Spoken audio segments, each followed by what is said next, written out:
Well, hey, there you are. Sonia here. Welcome to Sonia's Sermonettes. You know, it appears that we're in a battle. Now, what do people do when they're in a battle in the services? Well, they're trained, they're taught well, and they also have a determination that they can win whatever battle they're facing.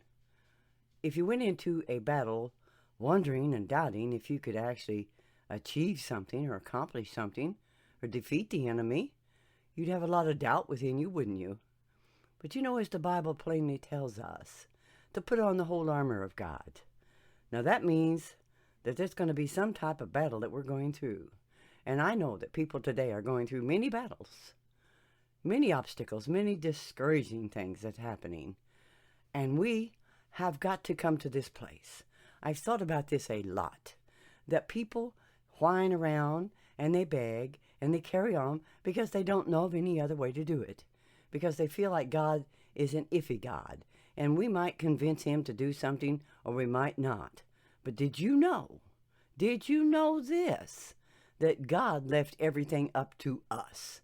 Now, God has equipped us with his power. He has equipped us with his positive word and promises that he has given us.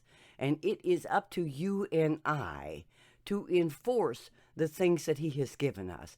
We are endued with power from God the Almighty. It is not an iffy thing that we can achieve and we can accomplish, and we can put the enemy to flight where he belongs or where they belong. People need to come to the point that, listen, these things that are going on right now are not coming from the Spirit of God. And we are in a battle. And it is up to us to not just sit around and wonder if God's going to take care of it. Here's what the Word tells us. The violent taketh by force. Now, what does that really mean? It means, look, you're in a battle. And you can't go in a battle, as I said, defeated. You must be determined.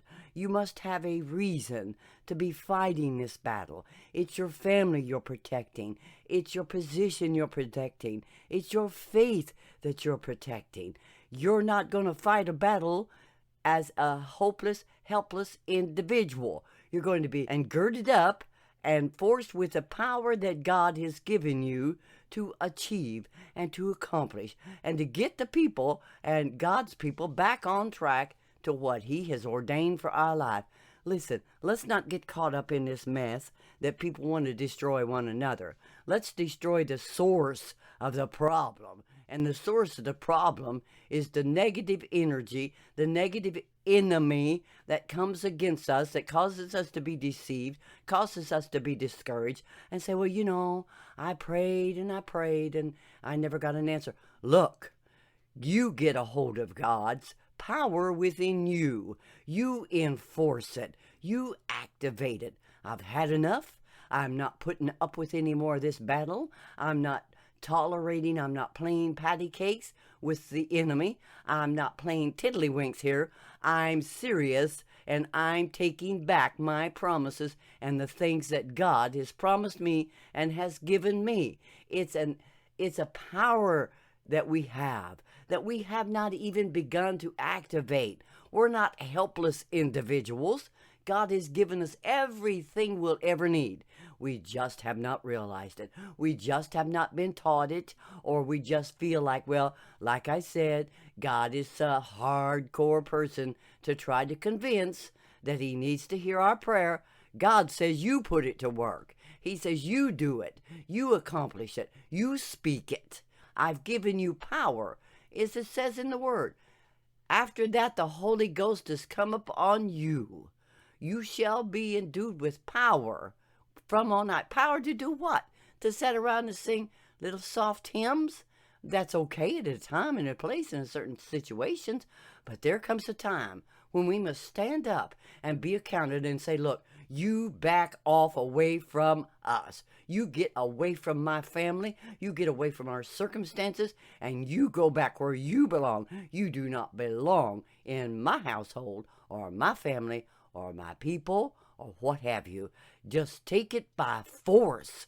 I command that these things be rectified, and that chaos and turmoil and hatred and murder and all these crimes and everything go back where it belongs. It don't belong in God's children and in the temple. Actually, it doesn't belong anywhere. It belongs in the place that God has designed for that to go to, and that's called a place called hell. And we don't deserve to put up with this. We need to realize we have the power of God. I pray you will get a forceful energy in you and let you know you have the power to speak deliverance. And so, until next time.